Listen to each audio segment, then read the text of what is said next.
with a look at Shedeur Sanders, the talented quarterback for the 2023 Colorado Buffaloes. On September 2nd, 2023, in a game against TCU, Sanders put up impressive numbers, 510 yards passing, going 38 for 47 with 4 touchdowns and no interceptions. It's pretty evident to some that talent isn't lacking in the FCS. Those that have just started watching him play may say, of course he had this type of performance. He's Deion Sanders' son. Of course he had this type of performance. He was a 4-star quarterback out of high school and has access to NFL greats like Tom Brady. Or believe this game was a fluke and it won't happen again, but we've seen players in the past with this type of access and pedigree flame out or fail in big moments. Those that have been watching him since high school or at Jackson State University, or even through the amazing coverage his brother Deion Sanders Jr. provides to him and other players on that Colorado team through well-off media, are not surprised by his performance at all because of the understanding that he has shown a lot of the intangibles that have allowed a lot of players to be successful not only in FBS and FCS college football, but also in the NFL. I believe he is not an anomaly nor a player that is atypical of the caliber that has come out of the FCS and not only performed good in the NFL, but also became legendary in the sport. Shedeur Sanders' claims isn't just based on one impressive performance. Throughout NFL history, numerous players from historically black colleges and FCS schools have excelled at the highest level of the game.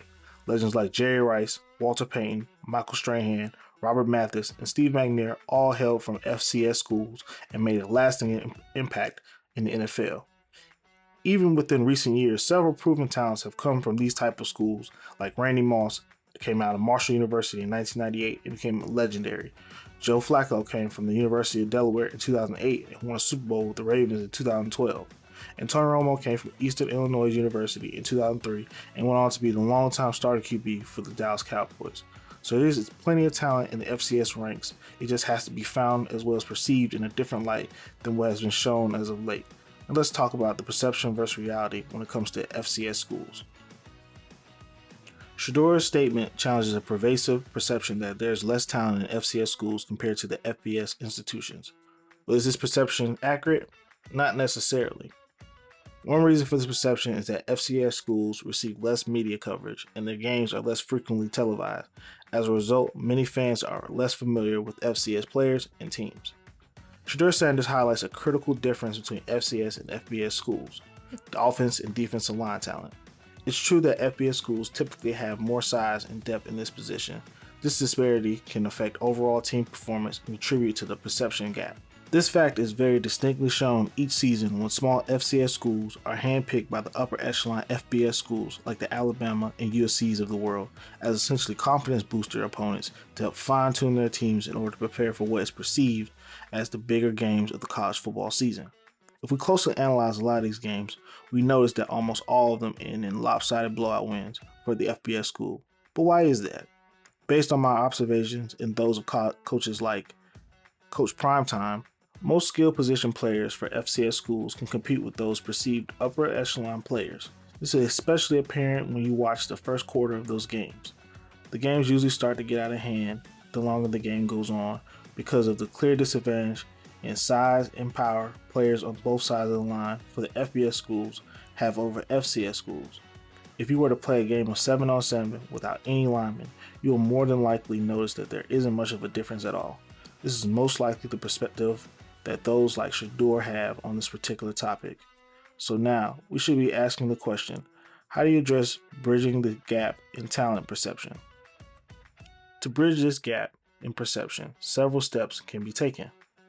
First, boosting the media exposure of FCS schools and players can help fans become more familiar with their talent and achievements, as well as expose future college players to the idea that there are great opportunities to make their dreams come true in these other schools that aren't FBS.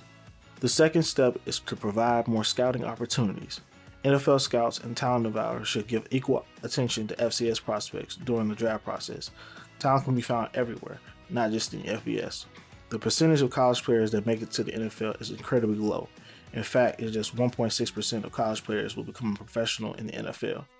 So the other 98.4% of players in college right now will not have their dreams realized. And even with that 1.6% of college players that actually do make it to the NFL, a smaller percentage of them make it past the first 3 years. So with the margin of error being so small for picking the right player that can not only make it to the NFL, but also make it longer than 3 years to that second contract. NFL scouts should do more due diligence, more effort in scouting all players that play within FBS and FCS schools, because like I've shown you throughout this entire video, that there's talent throughout the country, legendary talent, and you have to find it. You have to find those that have the intangibles that make them not only good but also great, and then they can take them from being just great to legendary, and that's all within FBS and FCS schools. The third step can be highlighting success stories. Celebrating the success stories of FCS and historically black college players in the NFL can inspire the next generation of athletes and showcase the talent that exists at these programs, and they can be the next in the long line of players that come from these schools.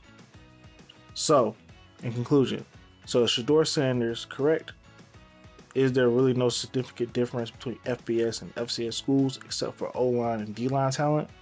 While the talent pool may vary, there's no denying that incredible players emerge from both levels of college football. Shedeur Sanders' standout performance and the historical success stories of FCS and HBCU alumni alike underscore the need to reconsider our perception of talent in college football. So what do you think? Should FCS schools players get more recognition? Share your thoughts in the comments below and rep your school in the comments as well. This is your host, Triple Play Sports Talk, signing off. Stay tuned for more thought-provoking football discussions. Thank you.